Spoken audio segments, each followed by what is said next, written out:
Okay, welcome back. So we'll be doing the winding in this video. So as you can see, we have the coiled wire going across the toroid once and then coming back and then splitting here with one end coming to SO239 while the other takes a round across the toroid. While the primary, both the ends get into the ground, and what comes as the part of the primary, we'll put a 100 picofarad capacitor across that one, which goes to the center core of SO239. To the ground, we'll put a picofarad 100 picofarad capacitor, this one, right? As I mentioned in the material list, this is 100 picofarad ceramic capacitor for 15 kilovolt, right?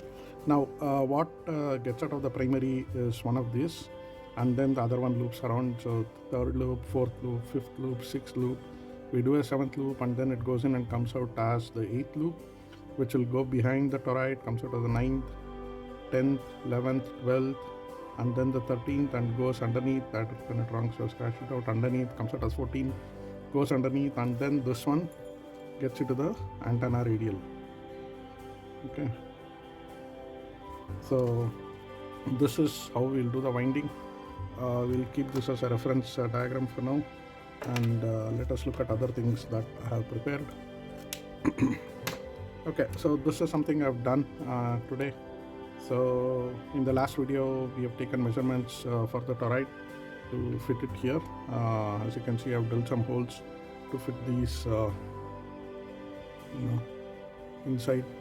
Goes nicely. So we'll tie the coil around the toroid, and before we do that, let me show you the measurements.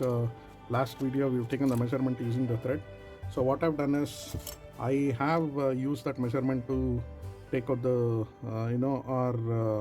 cut out the copper enameled wire, enameled copper wire. I keep on mixing those two words up. So what I've done is this is about 19 inches, and I have twisted it so that this will act as the primary, and I've also taken out the enamel from the copper. I've used a file like this to take it out. It's much easier. If you don't have one, you can just scratch it with a blade, but ensure that you don't scratch that enamel anywhere else. That should have the enamel. I've scratched out a little bit here because this will go into the grounding. We'll solder it a little bit later once we have done with the winding, and I've taken out the enamel at the end as well. This will go to the antenna 1, this will go to the ground, whereas this one will go to the SO239. So that is what we need to look into. So before we do that, let me show you one more thing to test the antenna, the toroid. Let me grab my multimeter. What you need to check in the toroid is what is the resistance value. A toroid that we'll be using for this is a 240/43 toroid. A toroid that we'll be using to build a 49:1 transformer should have infinite resistance. So let us quickly test that. So very good. See, there's infinite resistance. Okay, so this is a good enough toroid for building a 49:1 transformer. If there is some resistance any bit, you can use that for a choke balloon. This is not a good one for a choke balloon, whether it is current choke or any other type of choke. Those will be used in a dipole to limit backward feedback of the RF. So this is a fairly good. I bought it off the Telegram groups that I listed earlier. So this is one check you can do, how good the toroid is. This is a pretty good toroid. See, there is infinite resistance. There is no resistance at all. So this is a good one. So I just wanted to show you that before I start the winding. Now let's begin the winding. Before that, so I have mounted the SO239 like this. So what you do is you drill that hole to just ensure the bottom part pokes through, and then fit it in, and then drill a hole for one screw. This is M3, so 3 mm is what you want, and then put in the screw and drill the other hole so that you don't mix it up. Despite that, there is some, it's not aligned properly, but really doesn't matter for us. Then I put in 2 5 mm holes for this, and then one more hole for a thread to tie this. A good thread, I'll show you later, is good enough to tie this. Remember, I'm just doing this because I can use this in a field day. This is pretty good. We can use this in a field day. Okay, so let's start with the winding. This is a little difficult part, the winding. So we'll start with this. Okay, you take it to the top. So what we do is this will come at the bottom. So this will come at the bottom. So we wind it like this.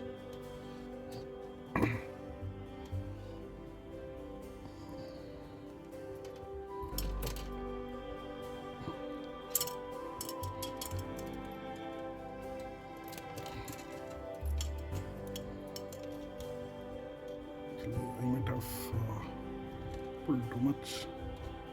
You need to press it here. See, this is 18 SWG and it's a pretty hard fit. So we have got a lot of slack here. So two windings is what we are looking for. So we'll go with the diagram. So you can open this up if it is little longer. So we'll cut it here when we do the mount. So the mounting will be like this. We'll cut it here and then use that this will go to the grounding, so it will be here. Okay, we can mount it here like this. When we do mount it, so the grounding will be here and this will go to the center core. Yeah, that's fine. You can twist it around, doesn't matter. And this one will be the third one. You'll have to push it through here, take it through this part, twist it a little bit. See, I've done the winding with enamel copper wires and I've done the winding with Teflon wires. The best you can get is enamel copper wire. It's very forgiving. Teflon wires are not so. They will crack if you unnecessarily put pressure on it. And a lot of people talk about, covering this with tape. You don't need to. You don't need to cover with tape. Otherwise, what will happen is if the tape you have not covered it correctly and there are gaps which are filled by air, they can change the inductance of the coil when current is passed through.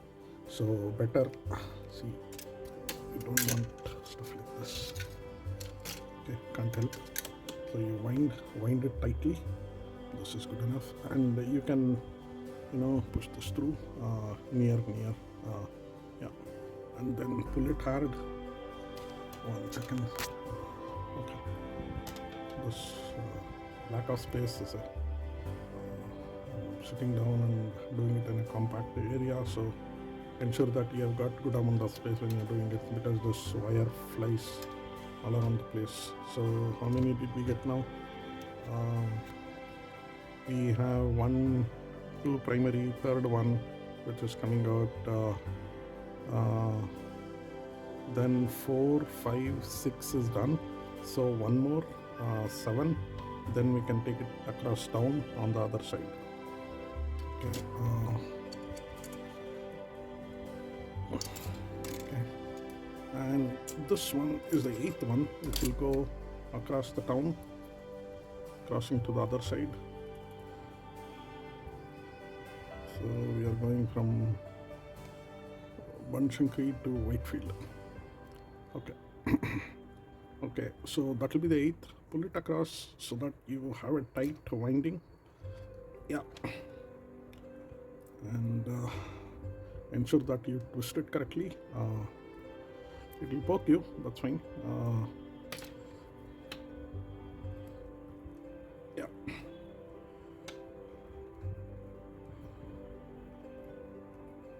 So this will be the 9th. 9th is done. And then push it hard. You go for the 10th. Push it inside. Push it hard here. And then you wind it.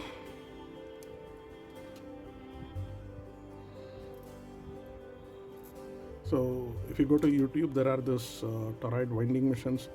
It's mesmerizing to see how they wind those torroids. It's so beautiful to see them winding machines. So we have 9, 9th one, 10th one, 11th one. So we have 3 more to go. Okay.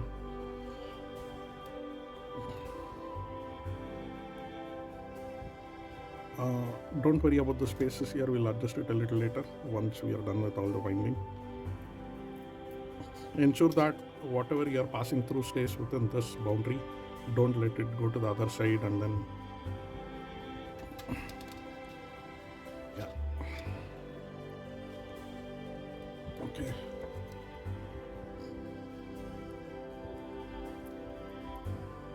Twist.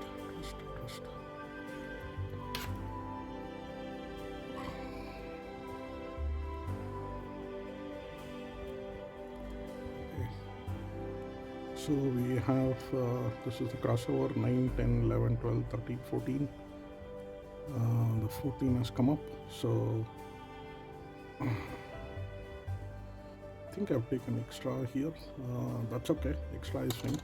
We can always cut it off later.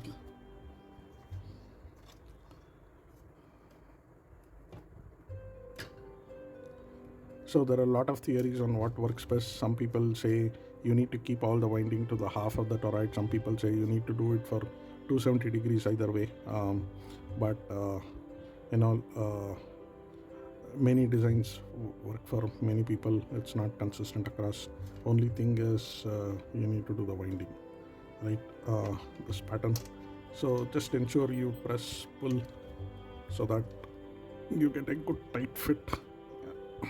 Okay, now let us see. Can bring this closer so that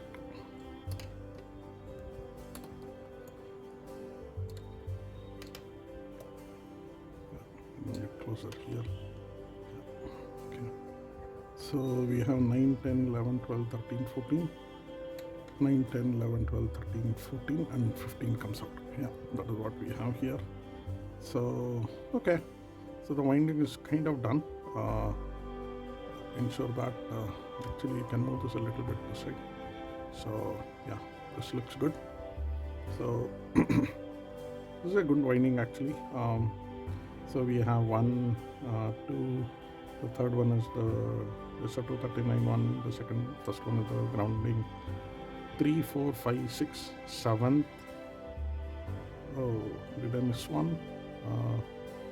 The 7 should go inside. Okay. 3, 4, 5, 6, 7, 8. No, I'm right. 1, 2, 3, 4, 5, 6, 7, 8. I'm right. I'm good. So 8 crosses over. Then you have the 9th, 10th, 11, 12, 13, 14 crosses out.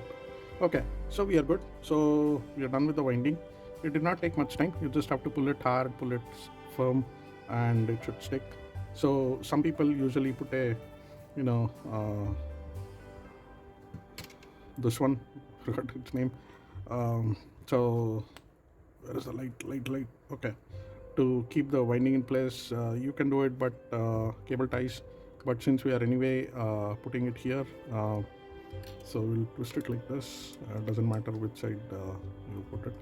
So this will go to the ground, and this will go to the center pin. So this is good enough for now. Then let's do one thing. Let's solder this and then fit it into the plastic sheet. Okay, let me solder it and come back.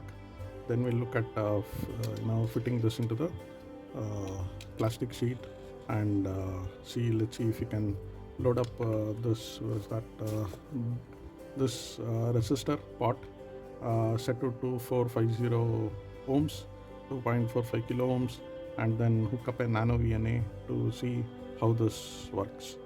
Okay, next step is let me solder this, then I'll come back and show you what needs to be done. Okay, thank you.